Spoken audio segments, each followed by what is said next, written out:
6h08 para você que precisa estar ligado aí com compromisso. Tem muita gente fazendo aquele café, outros já estão saindo de casa, levando o menino na escola, saindo para o trabalho também, alguns já se preparando para encarar aquele trânsito de Manaus. Se bem que quarta-feira o trânsito é mais tranquilo, viu? A gente está aqui ao vivo na TV A Crítica até às 8h30 da manhã. Estamos ao vivo também na internet. Nós estamos ao vivo na internet, no YouTube e no A Crítica Play. Coloca aí, olha, esse aí é o endereço do YouTube, TV A Crítica, não tem segredo. Digita lá no YouTube TV A Crítica, vai aparecer a primeira tela, o primeiro thumbnail lá é da nossa programação ao vivo e você assiste a gente com um delayzinho, com um pequeno atraso, mas tudo que é exibido aqui ao vivo pela TV A Crítica, para o estado do Amazonas, região metropolitana, para todo o nosso interior, você acompanha pela internet, pelo A Crítica Play também, que é o nosso aplicativo, é gratuito, viu? É só instalar no seu smartphone ou tablet e já passar a acompanhar a nossa programação, assim como também verificar o conteúdo produzido em todos os nossos programas, as principais reportagens, aquilo que é destaque, você acompanha também o Manhã no Ar na TV, na internet, por meio da nossa página do Facebook. Aí tem os canais de interação também da TV A Crítica, no Twitter, no próprio Facebook, no Instagram da TV A Crítica Oficial, você pode interagir com a gente, mas ainda há também o nosso número de WhatsApp. Coloca na tela, por favor, Caio, pra gente. Eu nem sei se é o Caio que coloca, o Caio tá lá no Master, viu? É o 992912167, é o nosso número de WhatsApp, esse número que aparece no seu vídeo. Você pode interagir com a gente por meio do WhatsApp, mandando mensagens de áudio, de vídeo, de texto. Não adianta telefonar não, tá, pessoal? A produção, esse telefone é exclusivo, esse número é exclusivo para o nosso canal de WhatsApp, viu? 6h10, a gente começa a edição dessa quarta-feira falando sobre os assuntos de polícia, mas antes de eu entrar na primeira reportagem, só queria chamar a atenção de algo que é recorrente ou que tem sido recorrente na nossa capital, sobretudo na zona sul da nossa cidade, aqui de Manaus. Mais um tiroteio, desta vez pelo menos 6 pessoas foram presas, armas apreendidas também junto com essas pessoas. A polícia fez esta prisão e apreensão depois de um tiroteio. É mais um tiroteio na zona sul da cidade de Manaus. Olha o estado em que aquelas pessoas estavam lá. Esse vídeo aí, essa imagem tem som, minha diretora? Este vídeo é do momento do tiroteio, por exemplo. Libera o áudio, olha aí. Os suspeitos lá na esquina, tiros disparados. Isso aí é na Betânia, na zona sul. Agora, meus amigos, imagina você dormindo na sua casa depois de um dia de trabalho. Não importa se você trabalhou ou não, mas você dentro da sua casa e aí do lado de fora você escuta esse tiroteio, escuta essa situação, essa guerra que ocorre. Olha as armas aí apreendidas pela polícia. Isto aí na zona sul de Manaus. Eu sinceramente não consigo entender o que está faltando para uma ação mais enérgica, para uma ação de inteligência, inclusive, para que essa situação efetivamente pare. Será que outros inocentes vão ter que morrer para que isso aconteça? Porque pessoas inocentes já morreram lá na zona sul de Manaus. Um homem, inclusive, executado no momento que fechava a lanchonete dele. Foi morto gratuitamente. A polícia, inclusive, são informações da polícia, ele foi confundido. E a gente, mais uma vez, vai trazer aqui para vocês uma informação de mais um tiroteio, de bandidos se degladiando, bandidos em situações de rivalidade. Eu não gosto de usar a palavra facção, não, isso é criminoso. Eles não estão reunidos em torno de uma causa. A causa é o dinheiro, a economia que a atividade criminosa tem por si, por conta dos financiadores de toda essa situação aí, viu? 6h12, mas olha, a gente mostra agora o desfecho de um caso que nós exibimos aqui mesmo no Manhã no Ar. Um homem de 30 anos foi preso, suspeito de matar o próprio cunhado. O crime aconteceu no mês passado e, segundo a polícia, o homicídio foi motivado por uma dívida. Para a família da vítima, a justiça foi feita. Na tarde desta terça-feira, os familiares ficaram cara a cara com o assassino que tirou a vida de um homem de 44 anos de idade.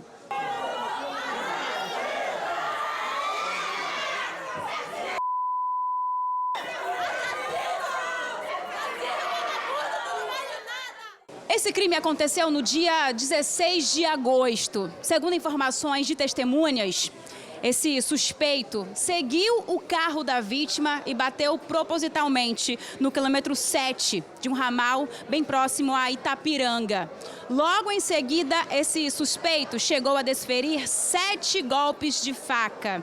Essa vítima foi assassinada na frente da mãe. Esse caso já vinha sendo investigado pela polícia e na tarde desta terça-feira, esse homem teve o mandado de prisão preventiva cumprido pelos policiais aqui do 1º Distrito Integrado de Polícia. Ele chegou aqui acompanhado da advogada e não sabia até o momento desse mandado. E o delegado explica pra gente, ele já ficou por aqui mesmo?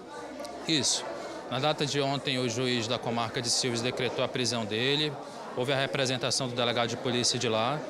E hoje ele foi notificado, né, por meio da advogada, pelo Dr. Mauro, para comparecer aqui. E nós já demos cumprimento ao mandado de prisão dele. O que ele falou, delegado, aqui em depoimento para vocês? Na ocasião do interrogatório dele, na delegacia de homicídios, ele falou que bateu no carro da vítima, que tinha intenção de tirar o carro da vítima da estrada, né? Mas não falou nada a respeito da motivação. A gente conversou aqui com alguns familiares que tentaram dar uma explicação. Teria sido por conta de uma dívida. Essa vítima tinha uma dívida com esse suspeito avaliada em cerca de R$14 mil. Eles já tinham tido aí vários desentendimentos, mas a família não imaginava esse tipo de desfecho. Esse suspeito foi identificado como Pedro Henrique da Silva Pinto. Ele já conhecia essa vítima há muitos anos, os dois não se davam bem, inclusive a gente chegou a mostrar esse caso aqui no programa. A mãe da vítima pedindo para a polícia investigar esse caso. Foi vingança. Foi uma vingança. Com certeza isso foi uma vingança. Porque o meu filho tinha discutido com a irmã dele por causa de um dinheiro que ela devia para ele. Ela não quis pagar. Nós escolhemos depoimentos aqui da mãe da vítima e de 2 testemunhas que estavam no veículo. E elas de pronto reconheceram o Pedro Henrique como sendo o autor desse homicídio. Inclusive, esse suspeito utilizou o próprio carro dele, registrado o nome dele. Ele é cunhado da vítima e cometeu o crime na presença da sogra dele. Muito obrigada, delegado, pelas informações. Esse suspeito foi apresentado aqui no 1º DIP muito rapidamente, porque a delegacia estava com muitos familiares dessa vítima que ficaram revoltados com a situação, porém sentiram a justiça sendo feita, já que o principal autor desse crime vai aguardar o julgamento na cadeia. Com os ânimos à flor da pele, os familiares, o pai e a mãe da vítima chegaram a conversar com a nossa equipe e falaram da sensação de justiça. Como é que é para o senhor, pai da vítima, ficar cara a cara com esse criminoso que fazia parte da sua família? É muito duro um negócio desse, um pai aguentar um negócio desse, que eu vivi 44 anos com ele, meu Deus do céu, nós nunca se separamos, ele morava comigo, ele que me ajudava, não era eu que ajudava ele.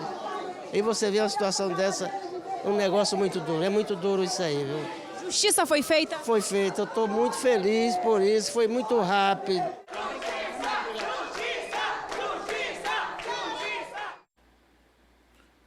Não é natural os pais se despedirem dos filhos, os filhos irem antes. A gente consegue entender a declaração deste homem que perdeu o filho. Na declaração, na reportagem da Maiara, lá no depoimento em que essa mãe fez, há inclusive informações repassadas pela família deste caso, de que essa senhora também estaria sendo ameaçada. Afinal de contas, ela testemunhou a morte, o assassinato do próprio filho, pelo que a própria polícia divulgou. A família aí na delegacia, com o sentimento de que a justiça foi feita e pedindo justiça, esse clamor da família precisa ser ouvido. Precisa ser ouvido porque não há garantias de que este julgamento, que o julgamento deste caso aconteça em um tempo curto, em um tempo breve.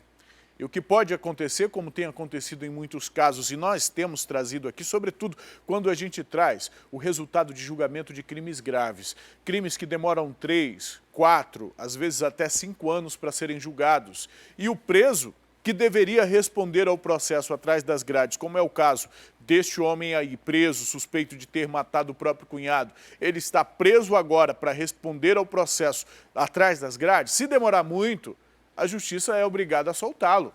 A justiça é obrigada a tirá-lo da cadeia. E se isso acontece, a família se revolta. Se isso acontece, o clamor da família, esse brado da família que chega à delegacia pedindo por justiça e alguns xingamentos, o que é natural no caso desse, afinal de contas, este homem é responsável ou é apontado como sendo responsável por ter tirado a vida do irmão, do pai, do filho dessas pessoas. E aí é importante que esse clamor chegue até as autoridades, chegue até a justiça, chegue até a nossa justiça, a justiça do estado do Amazonas, para que esses casos não demorem tanto para serem julgados. E as pessoas, até mesmo em relação ao suspeito, porque quanto mais breve for o processo, ele vai ter oportunidade de se defender, os seus advogados, enfim, a coisa anda mais rápido. E aí a gente tem menos problemas, ou menos desgaste, afinal de contas, uma vida já foi perdida. E é importante que essa resposta seja dada o mais breve possível. 6h19, lá no bairro Cidade Nova, um jovem suspeito de assalto foi morto a tiros. É mais um caso em que alguém atua como uma espécie de vigilante. Eu não vou chamar de justiceiro porque isso aí não é justiça. A justiça funciona de uma outra forma. Pode até demorar, mas ela funciona de uma outra forma. De acordo com testemunhas, esse homem foi baleado por um desconhecido. O desconhecido chegou em um carro, teria percebido que esse jovem e um comparsa assaltariam uma mulher e aí efetuou os disparos. A gente tem uma reportagem, vamos acompanhar. Segundo os policiais da 6ª Companhia Interativa Comunitária que atenderam essa ocorrência, o homem estaria cometendo vários arrastões aqui no Núcleo 4, no bairro da Cidade Nova, zona norte de Manaus. Ele estaria acompanhado de um outro comparsa. Os dois estariam trafegando em uma motocicleta aqui pela Rua 56 e já estariam monitorando essa área para cometer os crimes. Por volta das 5h30 da manhã, eles notaram a presença de uma mulher caminhando por essa esquina sozinha. Um dos comparsas desceu da motocicleta e estaria com uma arma na cintura, de acordo com os moradores, se preparando para colocar o plano em ação. Mas ele nem chegou a cometer esse assalto. Isso porque um carro de placa não identificada teria estacionado na frente daquela residência. Um homem que ainda não foi identificado desceu desse veículo e teria percebido essa ação criminosa. Ele efetuou vários disparos contra o assaltante e em seguida fugiu do local. O comparsa desse assaltante, que estava em uma motocicleta dando apoio durante essa ação criminosa, fugiu do local. O homem baleado correu em direção à Rua 76, mas ele não resistiu aos ferimentos. O segurança me relatou que ele viu o disparo, né? Segundo ele disse que observou um carro, né? E ele parou o carro, saiu, né, da parte de trás do carro, né? Mas não deu para ver quem era a pessoa e efetuou o disparo. E o garupa, que fazia parte da dupla, né?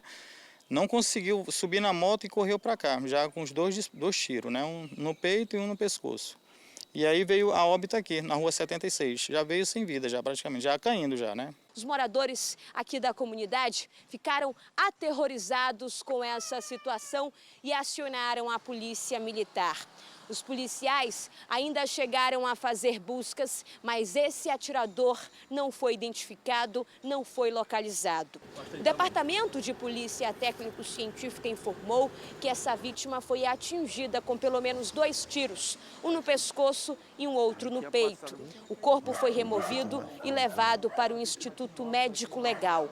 O homem ainda não foi identificado, mas aparentava ter entre 25 a 30 anos. O caso agora deve ser investigado pela Delegacia Especializada em Homicídios e Sequestros, que deve utilizar as imagens das câmeras de segurança de uma residência para, de fato, entender a dinâmica deste homicídio.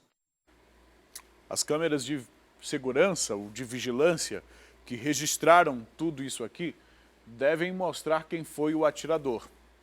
E aí o atirador, que a gente não sabe quem é, na reportagem da Amanda, a polícia ainda não divulgou também essas informações, é um caso que deve estar sendo investigado. Esse atirador, então, que atuou como vigilante, deverá responder agora pela violência com que agiu. E o nome desse crime aqui é homicídio. Ele matou alguém. É um crime de homicídio. Aqui, do nosso lado, de quem faz comunicação, de quem faz jornalismo, a gente não tem como chegar aqui e incentivar essa prática, ou incentivar a violência. Não é o nosso papel, não é a nossa função. Mas se o rapaz aí tivesse numa faculdade estudando, tivesse no trabalho, tivesse fazendo alguma coisa digna, que contribuísse com a sociedade, a situação não teria acontecido. Mas estava na garupa de uma moto, cometendo crimes, ou a suspeita que ele estava cometendo crimes. E diante de tanta insegurança que nós vivemos, não só aqui na capital, como também em municípios do interior, aliás, em todo o país, em todas as regiões do Brasil, nós estamos acompanhando o fenômeno da violência que no nosso país tem como resultado o número de mortes que é similar ao número de mortes de alguns países que estão em guerra, inclusive. É como se houvesse uma guerra civil no Brasil, só que não há uma guerra declarada. O que existe é isso aí, os cidadãos estão começando a fazer parte dela. As pessoas estão começando a se envolver, porque onde o poder público se ausenta, as pessoas começam a reagir. E a reação é esta aí que nós acabamos de acompanhar. Mortes, bang bang, faroeste nas ruas de Manaus. Eu repito, se o rapaz aí estivesse trabalhando, estudando, produzindo, de repente ele poderia ser vítima de outros crimes, como os trabalhadores o são todo dia, mas morto por algum vigilante, por alguém armado por aí que está agindo de forma intolerante em relação à violência, agindo com violência também, e, portanto, se tornando criminoso também, mas reagindo a essa violência, se o cara estivesse fazendo alguma coisa que prestasse da vida dele, não estava numa situação dessa, né? 6 horas e 25 minutos, uma mulher foi morta a tiros ontem, na frente da própria casa lá no Parque São Pedro. A vítima tinha 33 anos e, segundo a polícia, utilizava uma tornozeleira eletrônica. A vítima foi identificada como Samira Rodrigues dos Santos, tinha 33 anos de idade. Essa mulher residia nesta residência que fica aqui na comunidade São Pedro. Segundo informações de testemunhas, por volta mais ou menos das 5h15 da tarde, um homem passou aqui pela rua, viu que a Samira estava na frente da residência dela, ele estava armado, se aproximou e abordou essa mulher, que ainda tentou correr para resguardar a própria vida, só que não teve sorte. Ela ainda chegou a entrar em casa, mas o homem a seguiu e fez diversos disparos de arma de fogo. Os moradores ouviram os tiros seguidos de gritos, saíram para ver o que tinha acontecido e já se depararam com a cena do crime. O SAMU nem foi acionado. Os próprios familiares constataram a morte dessa mulher e acionaram a polícia. Os moradores aqui da área, a gente percebe que o local ficou bastante movimentado, mas eles não falam absolutamente nada em relação a Samira, porque assim que essa mulher foi assassinada, os familiares dela, aqui do alto da residência, gritaram que os moradores não deveriam falar absolutamente nada em relação à vida dela. E claro que os moradores aqui da área respeitaram, mas com a chegada da polícia, a gente conseguiu identificar que essa mulher já tinha passagem pelo crime de tráfico de drogas. Ela estava em liberdade condicional há aproximadamente 7 meses. Ela fazia uso de uma tornozeleira eletrônica, mas os familiares preferem não falar nada em relação à vida passada dessa mulher. O que a gente sabe é que o criminoso veio até aqui e a executou, possivelmente por conta do intenso tráfico de drogas que é bastante recorrente aqui nessa área da cidade. A Polícia Criminal está aqui no local. O delegado titular da delegacia que fica aqui próximo já está fazendo o levantamento das primeiras informações para que a delegacia especializada em homicídios e sequestros investigue mais esse caso de homicídio aqui na capital amazonense. É mais um caso, é mais trabalho para a polícia, é sofrimento para a família. E aí a família, você vê que a polícia precisa investigar esse caso, porque num momento como esse a gente respeita a dor da família. A família sofre quando seus membros se envolvem com a criminalidade e de alguma forma essa consequência volta. E volta desta forma aí. Né? De duas maneiras, o resultado da prática criminosa acontece. A primeira é que não necessariamente nessa ordem, não existe uma ordem aí, mas um dos resultados possíveis é a cadeia, é a ficha criminal. Esse é um dos resultados possíveis. O outro resultado, infelizmente, é a morte. E a gente está aqui, exibindo mais uma reportagem da morte de uma mulher, morta na frente da própria casa, ou seja, próximo à família, no seio da sua comunidade, no seu bairro, no local onde cresceu, com os vizinhos, com as pessoas que a conhecem. E este é um dos resultados da atividade criminosa. Este é o pior dos resultados da atividade criminosa. A pena de morte para quem tem algum tipo de envolvimento. Mas, Emanuel, não tem nenhuma investigação, a polícia não sabe exatamente o que aconteceu. Mas vai ter uma investigação, meus amigos. Vai ter uma investigação e, infelizmente, invariavelmente, esse tipo de execução está relacionado a algum tipo de envolvimento de autores e vítimas em relação ao tráfico de drogas ou em relação à atividade criminosa. A gente que se solidariza com a dor, com o sofrimento da família. A gente se solidariza. Ninguém cria um filho ou cria uma filha para vê-los ou vê-la envolvida com algum tipo de atividade. Ninguém cria filho para vê-lo morrer ou ser executado dessa forma na frente de casa. A gente até entende que a família peça aos vizinhos que não comentem ou que não falam nada. Agora, esse pedido não pode ser feito em forma de ameaça, porque pode indicar alguma outra coisa. Mas a polícia vai investigar esse caso, viu? 6h29, segue comigo, vamos para o centro da cidade. A Nádia Saldanha já está posicionada lá, olha, parece que é um Prosamin. Nádia, muito bom dia para você. Fala pra gente, foi um homicídio que aconteceu aí? Que informações você tem? Por favor, você está ao vivo no Manhã no Ar. Olá, muito bom dia, Emanuel, para você e para todas as pessoas que estão nos assistindo. Como você disse, nós estamos no centro de Manaus, em um Prosamin localizado na Ramos Ferreira. O Prosamin é conhecido como Igarapé de Manaus. O que aconteceu aqui, Emanuel? Inclusive, a gente vê uma movimentação muito grande aqui no local. Vou pedir para o nosso repórter cinematográfico, Domingos, mostrar aqui para a gente. Nessa casa morava um jovem senhor de 37 anos, identificado como David Batalha do Nascimento. E o que aconteceu? Ele foi esfaqueado pelo seu inquilino, um adolescente de 16 anos, identificado apenas como MMP, mas é conhecido aqui na área como Barmizinho.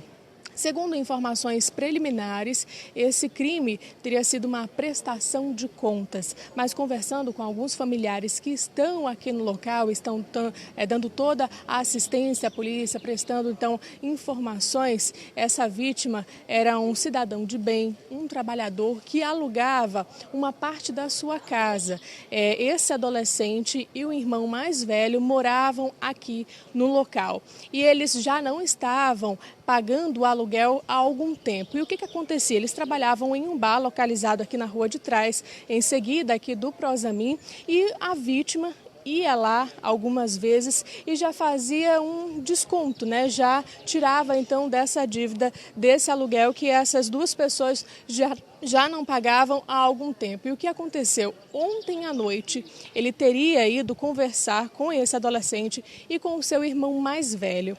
E teria falado a respeito desse pagamento, que já não acontecia há algum tempo, foi cobrar essa dívida.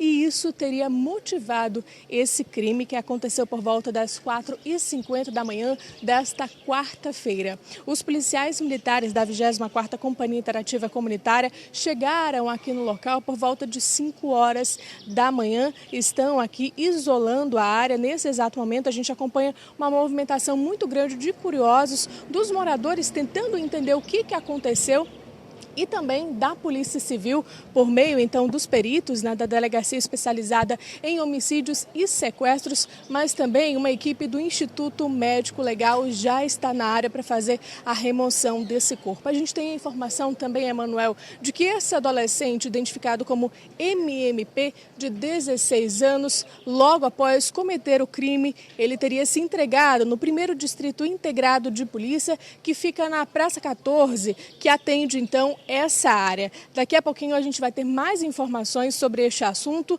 e até entender o que aconteceu e saber se ele vai ser encaminhado à delegacia especializada em apuração de atos infracionais. Então a movimentação é muito grande, a polícia chegou no local ainda há pouco, as informações ainda estão muito desencontradas, mas a gente conversou com a família e eles deram mais detalhes. Eles falaram inclusive que não ouviram absolutamente nada. E que esse crime teria acontecido na frente da esposa, então, de David, de uma mulher de 40 anos que não teve o seu nome revelado. Então, esses são os primeiros procedimentos, né? A gente sabe agora que o menor se entregou, confessou o crime e disse que foi uma prestação de contas, talvez teria ficado chateado com essa situação da dívida que estava devendo há algum tempo, no caso, a vítima. Emanuel?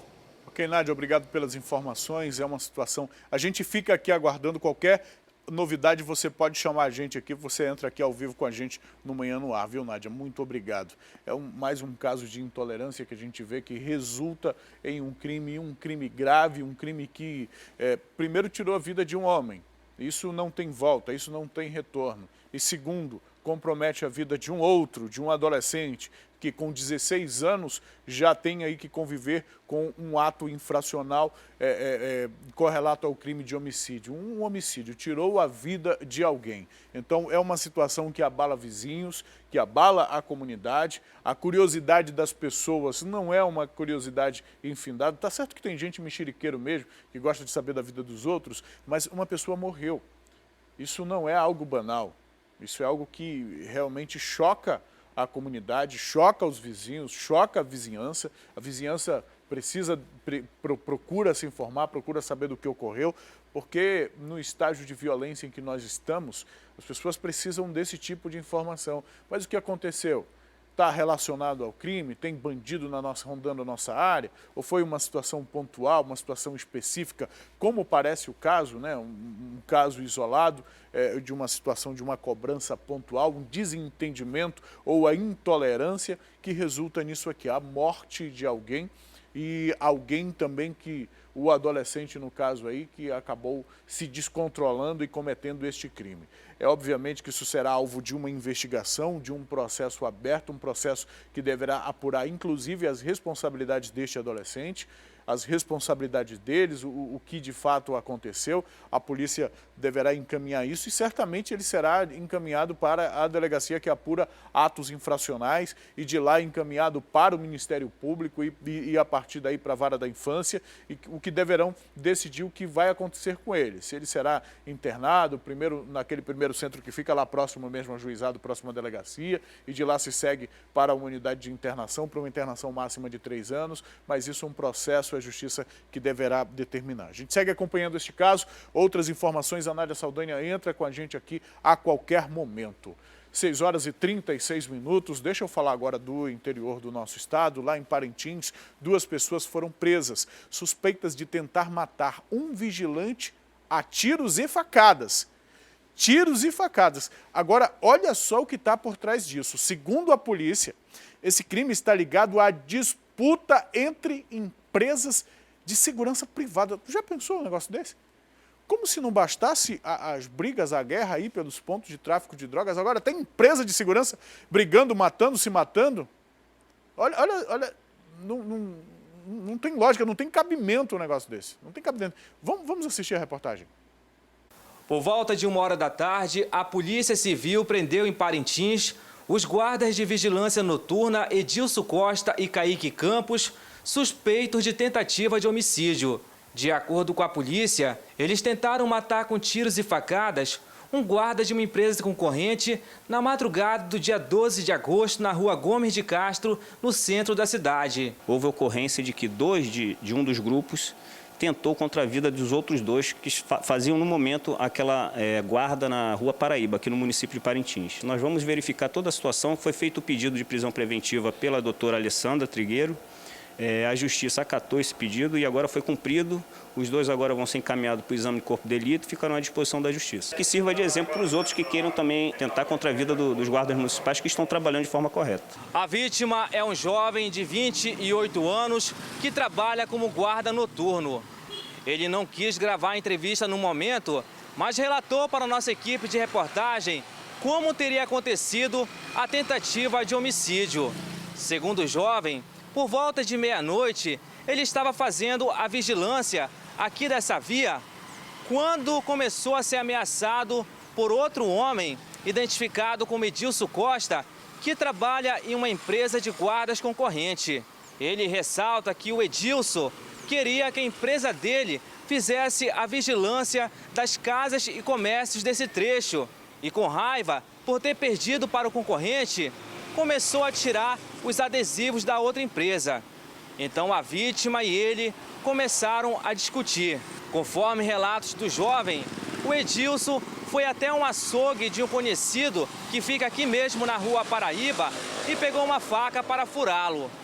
A vítima, que também luta artes marciais, afirma que iria tentar imobilizá-lo, mas percebeu que o amigo do Edilson, identificado como Kaique Campos, estava armado com um revólver.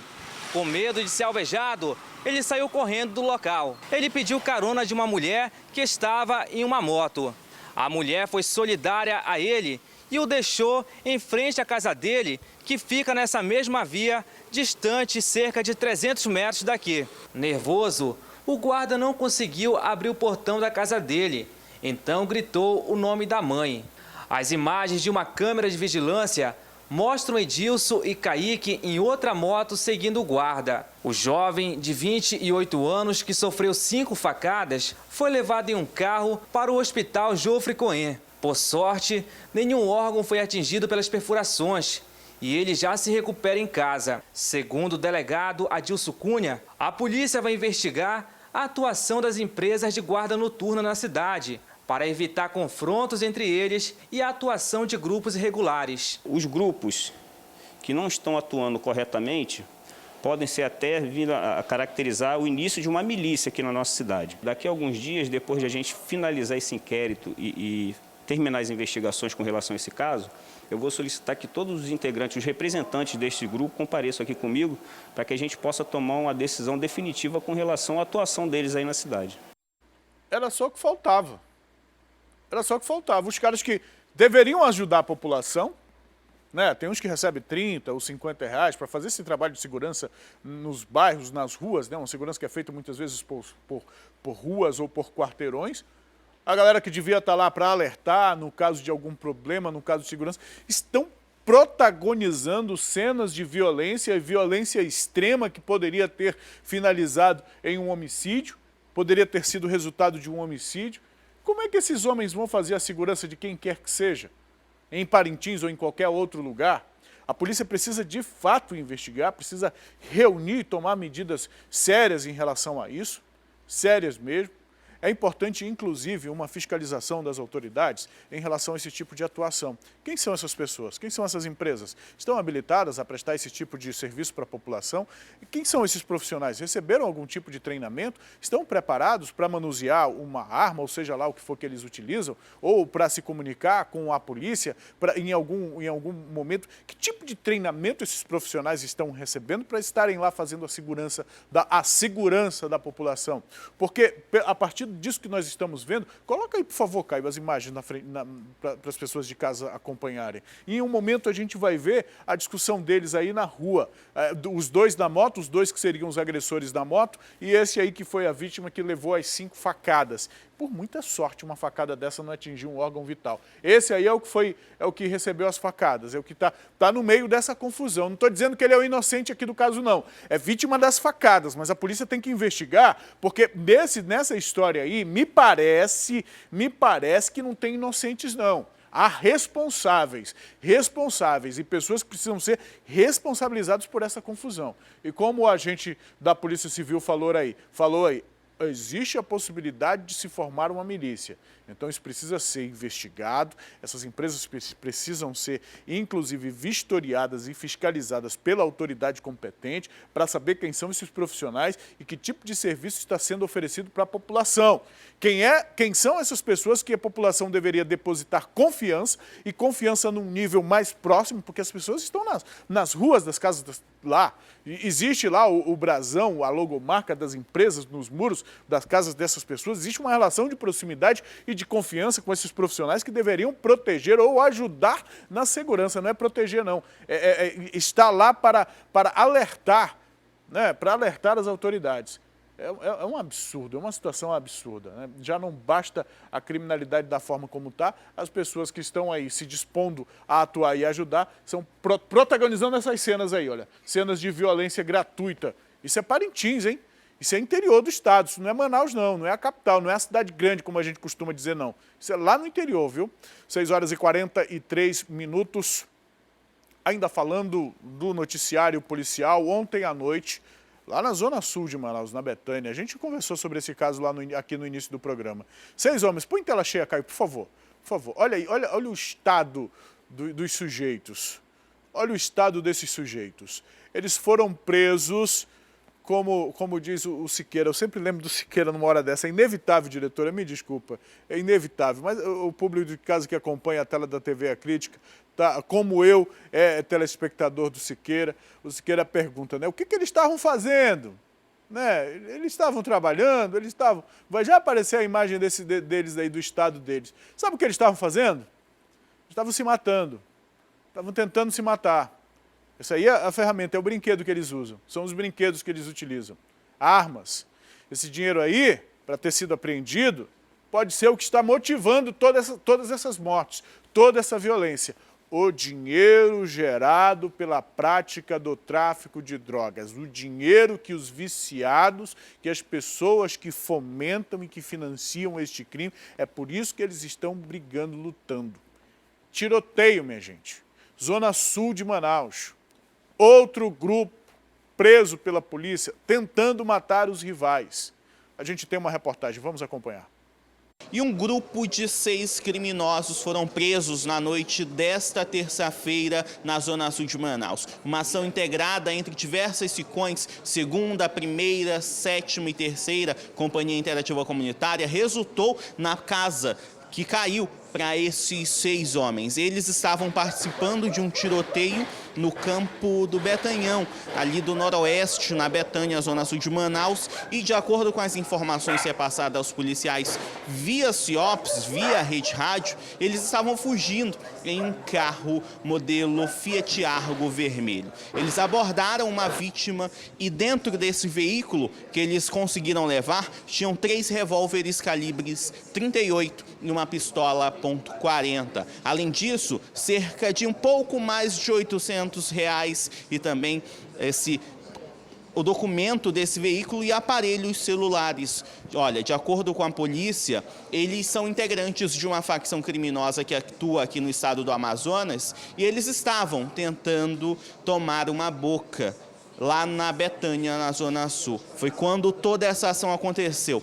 Tiroteios, diversos tiroteios foram registrados na Zona Sul, inclusive você acompanha agora no seu vídeo um áudio de parte desse tiroteio que a nossa equipe de reportagem conseguiu e mostra agora para você. Eles estão sendo apresentados aqui no 1º Distrito Integrado de Polícia e devem, alguns, aí seguir para a audiência de custódia. Alguns deles, inclusive, têm passagem por tráfico, de acordo com os policiais. O tenente Jesus, responsável pelo CPA Sul, conversou com a nossa equipe e contou mais detalhes sobre essa situação da Zona Sul de Manaus. A viatura estava descendo a Silve, sentido Bolo da Suframa, quando a gente recebeu as informações do CIOPS de que estava acontecendo um tiroteio no campo do Noroeste, que fica localizado na Betânia. A nossa viatura passava exatamente numa das rotas possíveis de fuga deles, que era ali na frente da Jardim Brasil, tendo em vista que esse campo ele fica ali nas proximidades, detrás do Jardim Brasil. Quando a gente estava passando pelo Jardim Brasil, a gente já avistou populares que nos informou ao deslocamento desses infratores, possivelmente armados com arma de fogo. Mais à frente, a gente já conseguiu avistar o veículo que foi informado pelos populares e a gente então acompanhou esse veículo até as proximidades do Hospital Adventista, localizado na Avenida Danilo Areosa. Lá a gente fez parada do veículo e fizemos a detenção dos 6 infratores. O grupo preso na noite desta terça-feira foi identificado como Marcelo Souza Soares, de 30 anos, Cristiano Campos Passos, de 27 anos, Matheus Alexandre Amaral da Silva, de 22 anos, Daniel Nogueira Coelho, de 23 anos, Rodrigo Aguiar da Costa, de 24 anos e Gabriel Araújo de Araquino, de 21 anos. Podiam estar fazendo alguma coisa, né? Útil da vida. Todos jovens, mas eles estão querendo se matar. Frisa essa imagem aqui. Não, essa não. Logo em seguida, essa mesmo. Isso. Obrigado, Caio, por fazer isso. Tem uma situação aqui que eu particularmente me preocupo com, fazendo o trabalho jornalístico. A gente acompanha sempre esse trabalho da polícia. Homens presos, estão de sangue quente, acabaram de participar de uma tentativa de homicídio, ou seja, tem disposição para tirar a vida dos outros. Agora, olha esse aqui está algemado. Esse aqui está algemado. Na frente dele, há balas e armas em cima da mesa. Eu não sei, Caio, se tem uma imagem seguinte a essa que mostra um pouco mais a mesa. Solta aí, dá um play na imagem, por favor, para quem está de casa acompanhar o que é a minha preocupação e as autoridades também acompanharem a minha preocupação aí. Tu pode soltar a imagem, Caio, por favor? Pode deixar ela seguir um pouquinho, essa imagem aqui da tela? Não dá para ver, mas frisa novamente, por favor. Aí, para aí, olha só. Aqui tem as balas e um pouco à frente estão as armas. Esse homem está algemado, mas as mãos estão para frente. Essa é uma situação perigosa para a polícia, para a imprensa que está nesse local, porque vai saber o que passa na cabeça da pessoa numa hora dessa. Vai saber o que passa. Pega uma bala dessa, coloca numa arma dessa, pode surgir uma tragédia, numa coisa. É só uma preocupação de quem acompanha isso aqui, de quem acompanha o trabalho da polícia. E neste caso aqui nós temos o trabalho policial feito da maneira que deve ser feito mesmo. Houve o tiroteio, a polícia se posicionou no que poderia ser uma rota de fuga, foi lá, prendeu os suspeitos e trouxe, e os apresentou. A Polícia Militar tem feito isso. Policiais, inclusive dos setores administrativos da Zona Sul da cidade, saíram de trás da cadeira e foram para as ruas. Eu, particularmente, acompanhei várias incursões da Polícia Militar lá pela Zona Sul da cidade. E por que que esses crimes não pararam? Por que que esses tiroteios não cessaram? A gente tem as imagens aí. Libera o som desse áudio, desse vídeo, por favor, para as pessoas de casa acompanharem. Tiros, é isso. Esse é o clima que as pessoas da Zona Sul estão vivendo, é o que está acontecendo em volta desses moradores. E por que que isso não para? Por que não cessa? Porque cadê os mandantes? Quem está mandando? Quem são as pessoas que estão mandando? Quem é que está por trás disso? Essas ordens estão saindo de onde? De pessoas lá do bairro mesmo, dos bairros da Zona Sul, ou estão saindo de dentro das cadeias? São os mandantes dentro das cadeias que estão mandando os soldados irem lá matar. Quem é que está por trás de tudo isso? Quem é que está querendo dominar o território? É isso que precisa ser desvendado. Porque se você prende, pega, aprisiona a cabeça desses grupos, os grupos não vão agir. Ou são grupos independentes? O que está acontecendo na Zona Sul de Manaus? As autoridades precisam entender, para poder dar uma resposta. A sociedade, a comunidade não pode mais viver desta forma aí, como tem vivido nos últimos meses na Zona Sul da cidade de Manaus. 6h51. Olha esse caso aqui. Um advogado e outros 2 homens foram presos. A notícia poderia ser essa. 3 homens foram presos, mas não, entre eles há um advogado. Sabe por quê? Isso na Zona Sul também. Porque uma denúncia anônima, por meio de uma denúncia anônima, a polícia foi até eles e encontrou um fuzil, que segundo a denúncia, seria utilizado em um assalto. Você está vendo as imagens aí? Coloca em tela cheia as imagens. Coloca em tela cheia as imagens. Um fuzil. Não é uma arma nova, a gente está vendo, está embalada aí, mas é uma arma que já foi usada bastante. Eu imagino que na prática criminosa, porque foi pega com bandidos, por meio de uma denúncia. E não é uma arma barata no mercado negro não, viu? Não é uma arma barata mesmo no mercado criminoso. Vamos acompanhar a reportagem. Várias munições intactas, um fuzil 5.56, uma arma de fogo muito utilizada pelo exército norte-americano durante as guerras e também pelas FARC, as Forças Armadas Revolucionárias da Colômbia, que é inclusive o local de origem que a Polícia Civil acredita que os criminosos tenham conseguido adquirir esse fuzil. Esse armamento é capaz de furar até mesmo a blindagem de veículos e vários carros, e também não existem coletes à prova de balas capazes de segurar essa munição. Essa arma de fogo, acredite se quiser, estava em posse de 3 suspeitos na zona sul da capital. Eles foram identificados como Einar Walter Cruz de Obando, de 45 anos, um advogado identificado como João Pinto de Araújo, de 44, e um outro suspeito identificado como Rodrigo Campelo Soares, de 29 anos. A polícia chegou até esse trio criminoso depois de uma denúncia anônima, informando que os 3 estavam dentro de um carro na rua Dona Mimi, no Morro da Liberdade. Nós vamos conversar agora com o delegado adjunto aqui da Delegacia Especializada em Roubos e Furtos, que vai dar mais detalhes sobre essa ocorrência. Delegado, o que a denúncia dizia exatamente? Certo. Ontem, estávamos aqui de plantão no expediente e a informação chegou para a equipe que um carro Corolla estava transportando munição de grosso calibre, um fuzil que seria utilizado possivelmente num roubo a banco. Estava vindo de Manacapuru, então saímos em diligência para fazer a abordagem no local indicado na denúncia. Então, nas buscas no veículo, com muita dificuldade, como você mesmo disse, encontramos o fuzil bem escondido, plastificado, amarrado com arames, parafuso no para-choque traseiro do veículo. Conseguimos um alicate para cortar os fios e retiramos o material, inclusive as munições.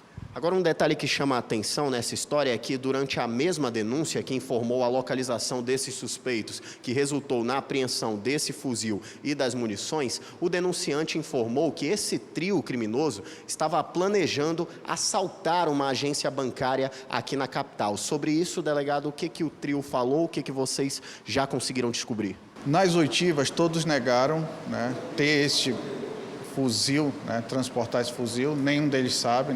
A gente sabe que não é verdade isso, lógico, não engana ninguém, principalmente a polícia, não nos engana essa conversa de ninguém saber. Delegado, em relação ao advogado João Pinto de Araújo, ele não foi apresentado, mas ele já tem uma vida pregressa no crime, inclusive foi preso pela Polícia Federal. Segundo ele mesmo, no seu auto de qualificação interrogatório, ele permaneceu calado, mas respondeu o questionário básico de qualificação e falou que já responde a um processo que ele foi preso pela Polícia Federal em Tabatinga por lavagem de dinheiro. Vale ressaltar que não apresentamos à imprensa devido às prerrogativas do cargo, da função, então nós estamos obedecendo à lei. Inclusive esteve aqui na delegacia durante o flagrante a comissão, o presidente da Comissão de Prerrogativas e Direitos dos Advogados, para verificar a integridade física do mesmo e onde ele estava sendo custodiado. Certo, delegado Demétrios Queiroz, adjunto da Delegacia Especializada em Roubos e Furtos, dando todas as informações sobre esse caso. As investigações devem continuar para saber de fato quem seria o receptador dessa arma de fogo de longo alcance e também quais seriam os criminosos que iriam realizar esse assalto à agência bancária, já que a própria Polícia Civil não acredita que os 3 suspeitos que foram presos seriam aí os criminosos que agiriam nessa ação. Eles já foram ouvidos aqui na Delegacia Especializada, depois de todos os procedimentos deverão ser encaminhados para a audiência de custódia. Se fosse jornalista, professor de educação física, enfermeiro ou qualquer outra profissão, tinha sido apresentado lá. Mas não, ele tem prerrogativas. Prerrogativas porque a classe, enfim, está normatizado, existe uma comissão e precisa ter mesmo essa comissão. A classe para representar os seus associados, para representar os seus advogados. Mas o que o advogado faz com um fuzil no carro? É porque essa história não é meu, eu não sei. Tem um fuzil amarrado no para-choque do carro, eu não sei de nada. Conversa para boi dormir. Conversa para boi dormir. E não tem relação com os antecedentes. Eu não estou falando aqui a partir do antecedente. Porque já fez aquilo outro, foi preso por aquilo outro. Quem não tem nada no passado aí que atire a primeira pedra. Quem nunca fez nada de errado aí que atira a primeira pedra. Não se trata de uma questão de julgamento. Mas eu gostaria de ver a pessoa apresentada, que nem os outros não foram apresentados?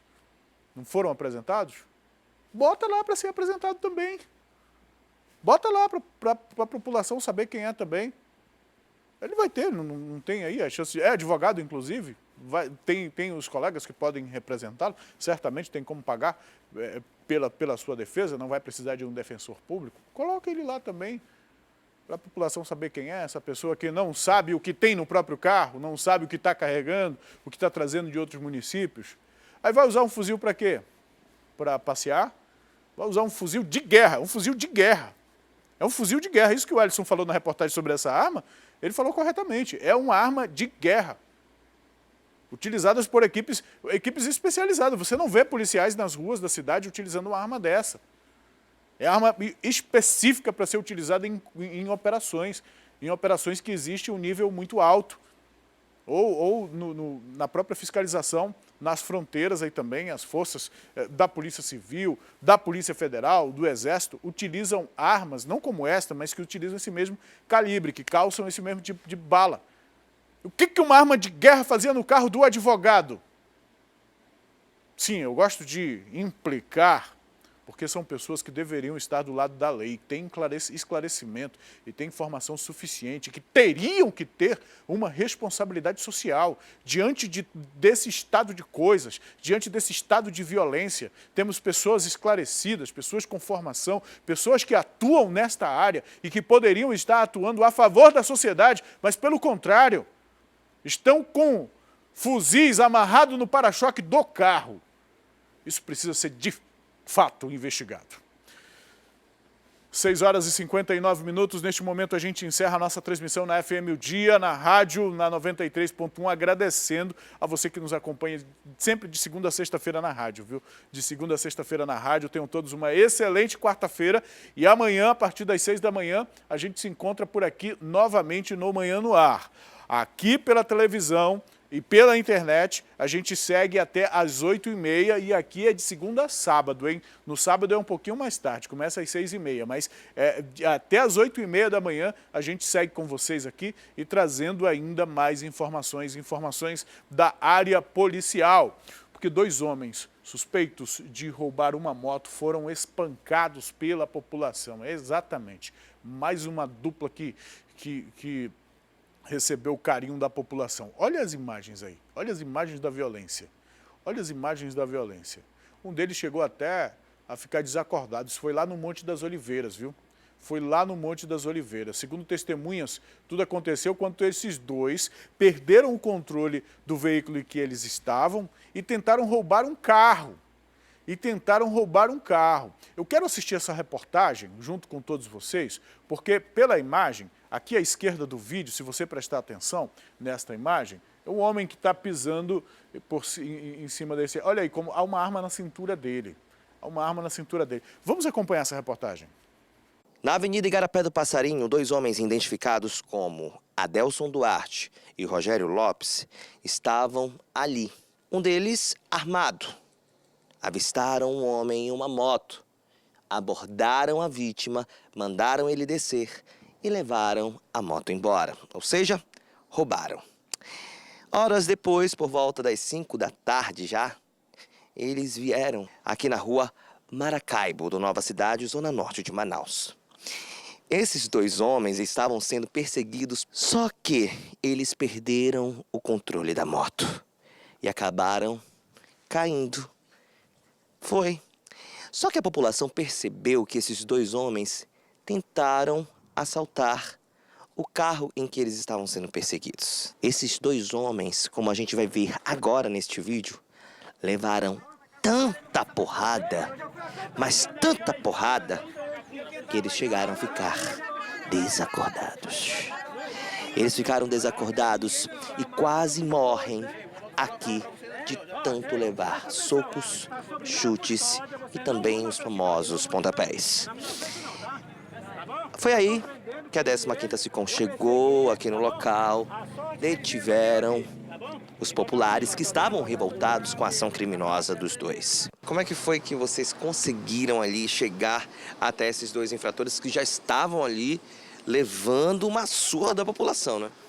Positivo, foi recebida a denúncia mais cedo, o próprio proprietário da moto chegou na SICOM, contactou com os policiais, informou a placa, o modelo da motocicleta. No momento em que as viaturas ficaram no cerco, patrulhando em busca da mesma. No momento em que foi recebida uma denúncia que duas pessoas tinham caído, uma moto, aqui na nossa área. Aí no deslocamento, quando chegaram no local, os policiais constataram que eram os dois infratores com a motocicleta tomada de roubo. No momento em que foi preservada a integridade física dos mesmos e levados ao SPA, como diz a legislação, como manda a legislação, e do SPA apresentados no 6º DIP. Eles agora ficam sob os cuidados da polícia. Com eles foram apreendidos uma arma e também munições intactas. A moto foi devolvida para o proprietário. Mas o Bruno tá faceiro na reportagem, né? De lado assim, todo cheio de charme, né? Mas a reportagem não tem charme nenhum. Não tem charme nenhum. Coloca em tela cheia para mim, por favor, aí. Coloca em tela cheia para mim, por favor. Olha só, uma coisa que a reportagem não explicou também foi a arma na cintura desse homem. E nem se esse homem aí é um policial ou se é alguém de lá da comunidade. A reportagem não explicou isso. Não explicou isso. Não me parece que seja alguém da polícia. Talvez sim, porque nesse momento... Porque nesse momento aí os caras pararam de apanhar. Pararam de pegar os carinhos aí da população. E viram que eles pegaram... A polícia, quando chegou lá para manter a integridade física dele, parte da integridade física deles já tinha ido. Minha gente, eu tô com um sorrisinho no rosto sim mesmo. Desculpa. A gente precisa ser imparcial numa hora dessa. Mas as pessoas aí, os rapazes, roubaram uma moto. Não conseguiram levar o roubo, né? Que, segundo aquele ditado antigo lá, vergonha é roubar e não levar o roubo. Não conseguiram, tentaram cometer o crime de novo e, de alguma forma, alguém conseguiu dominá-los. E aí a população se uniu e fez isso aí que nós estamos assistindo, olha. Uma tentativa de linchamento público. Se a polícia não chega, minha gente, era um duplo homicídio que nós estaríamos noticiando aqui. Aí, eu vou botar a culpa na população? Não, a população que está muito violenta, a culpa é das pessoas. Alguém mandou esses caras roubarem? Alguém mandou esse pessoal ir para a rua?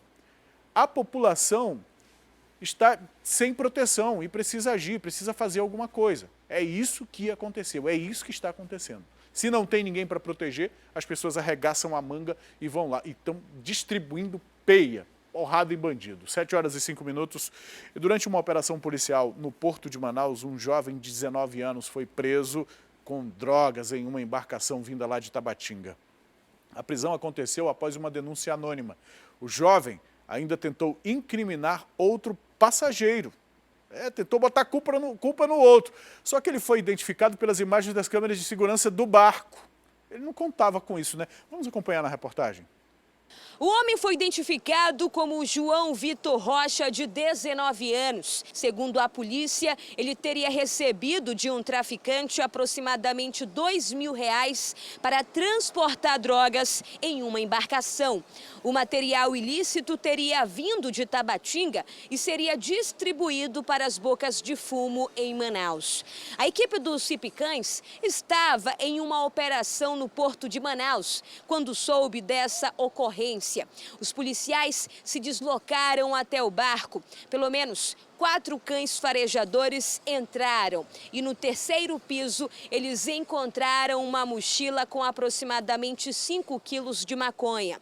João Vitor ainda tentou negar a participação nesse crime e colocou a culpa em um outro passageiro que estava no barco, mas não adiantou, não convenceu a polícia. Após o interrogatório, ele acabou confessando que teria recebido essa quantia para transportar transportar o material ilícito.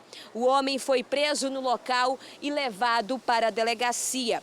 Agora, ele deve responder pelo tráfico de drogas.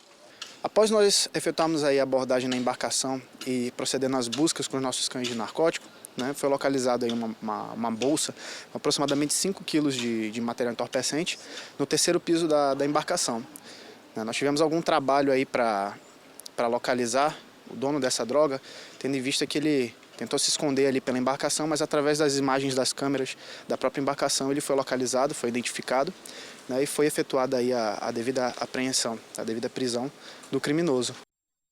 Os donos de embarcações que fazem essa rota aí pelo Rio Solimões, que vem não só de Tabatinga, mas de Coari, também da Calha do Juruá, as pessoas que são donos de embarcações deveriam utilizar o exemplo deste proprietário aí. Este proprietário colocou as câmeras de vigilância e por meio disso a polícia conseguiu perceber que este homem estava agindo sozinho. E por que é importante esse serviço essa possibilidade dentro dos barcos? Porque o comandante pode ser também incriminado, arrolado no processo. O dono da embarcação também pode ser incriminado, porque é o barco dele que está sendo utilizado para transportar a droga, o barco dele que está sendo utilizado por essas mulas. Então, quando alguém coloca uma câmera de vigilância dentro do barco, é lógico, em locais comuns, com a vista para que todos os passageiros tenham ciência de que estão sendo filmados, como determina as normatizações, quando ele faz isso, acaba se resguardando a tripulação, resguardando aos comandantes, ao mesmo tempo oferecendo à polícia uma possibilidade de melhorar a fiscalização. 7h09, olha, ainda falando sobre casos de polícia, homicídios, a Polícia Civil pede ajuda para localizar um homem suspeito de matar uma mulher. Eu vou falar com a Tamires Cler sobre este caso aqui. Tamires, bom dia para você, Tamires. Quem é esse homem que a polícia está procurando exatamente, Tamires? Você tem essas informações? Oi, Emanuel, bom dia para você, bom dia a todos que nos acompanham. Olha, de acordo com a polícia, esse homem é suspeito de ser um mandante desse crime e, de acordo ainda com a polícia, ele também é suspeito de ser o líder de uma facção criminosa que lidera ali o tráfico de drogas no bairro Jorge Teixeira. E aí, justamente porque a vítima teria denunciado esse tráfico de drogas ali na área do Jorge Teixeira, ele teria pedido para um grupo matar essa mulher. Então, esse grupo, na época, era composto pelo Diego Lima Bentes, de 28 anos, a companheira dele também, a Maria Eduarda dos Santos Souza, de 30 anos, e o Marcelo de Souza Reatec, de 27 anos. Eles já foram presos pela polícia, eles já deram depoimentos, todos os procedimentos ali, só que a polícia está agora em busca do mandante desse crime, que é o Zaqueu de Souza Mendonça. A vítima é a Maura Prado Batista e o crime aconteceu no dia 24 de abril deste ano. Aí, se você acompanha a nossa programação aqui na TV A Crítica, você deve lembrar desse caso que chamou muita atenção, porque ela era uma mulher grávida e ela foi morta na frente da filha de 2 anos. Então, esse grupo levou essa moça, sequestrou essa moça na casa, próximo da casa da mãe dela, ali no bairro Jorge Teixeira, levou até o bairro Tancredo Neves e aí ali próximo da filha, eles já dispararam vários tiros contra a vítima, que realmente não teve modo de defesa, não teve como reagir a esse ataque, A criança de 2 anos, ela foi levada depois de volta para casa da avó, Ela não teve nenhum tipo de ferimento, mas a polícia ainda está investigando o resto desse crime, Porque apesar de já ter prendido os infratores, as principais pessoas que estavam envolvidas ali e que realmente executaram a Maura, agora a polícia está em busca, então, do mandante. Então, você pode entrar em contato com a polícia pelo telefone 993857963. Eu vou repetir para que você possa anotar esse número, 993857963, e também tem o Disque Denúncia, que você pode entrar em contato e denunciar qualquer outro tipo de crime, é 181. Esses números estão disponíveis para outras infrações, outros tipos de denúncia que você também queira fazer, mas a polícia nesse momento está focada realmente em achar o Zaqueu, Emanuel. Zaqueu, era isso que eu ia te perguntar novamente, o nome dele, para quem está acompanhando a gente. Coloca, por favor, a imagem dele na tela.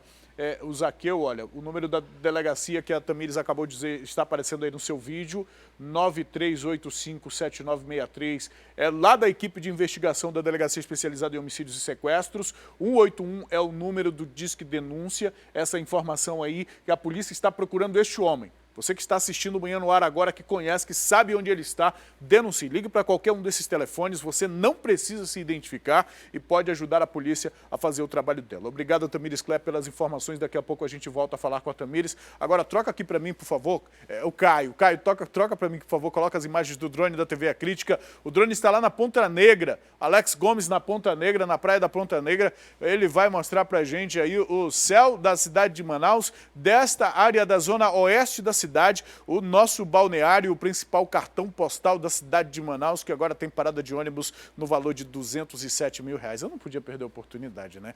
Céu de Manaus nublado neste momento, é nublado mesmo, viu? Aquilo ali, eu não sei se é fumaça, não dá pra gente saber direito, mas o céu está nublado, denso, 23 graus é a temperatura em Manaus neste momento, são 7 horas e 13 minutos, já é uma temperatura atípica para esse horário do dia, e a informação que a gente tem, inclusive, pessoal, é que hoje faz 23 graus neste momento, a máxima é de 33 graus, mas por conta do céu dessa, 35 é a nossa máxima, a diretora me disse antes, eu me enganei aqui, eu estou corrigindo agora, 35 graus, por conta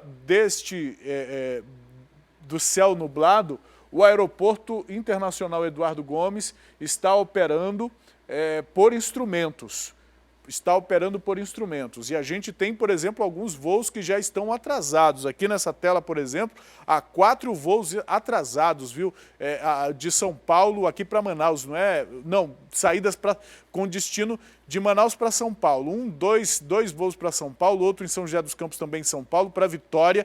Temos pelo menos 4 voos atrasados hoje já por conta do clima na cidade de Manaus. O tempo nublado está atrapalhando a operação dessas aeronaves e já temos esses voos aqui com atraso.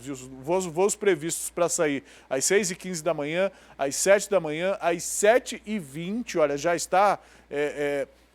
Já tem a previsão aqui do atraso meteorológico, são 7h14, mas já aparece no painel como atraso. E um outro que era para Vitória às 6h30 também está com atraso, e atraso meteorológico. É o que coloca aqui o site da Infraeros para voos online. Muito bem, obrigado, Alex, também pelas informações, pelas imagens lá da Ponta Negra, 7 horas e 15 minutos. Vamos para o intervalo? Vamos para o intervalo, mas daqui a pouco você vai ver que a comitiva do governo federal esteve aqui em Manaus em reunião para discutir sobre as queimadas e o combate ao desmatamento na região amazônica. E o resultado deste encontro, dessa reunião, desse fala-fala, você acompanha daqui a pouquinho, depois do intervalo.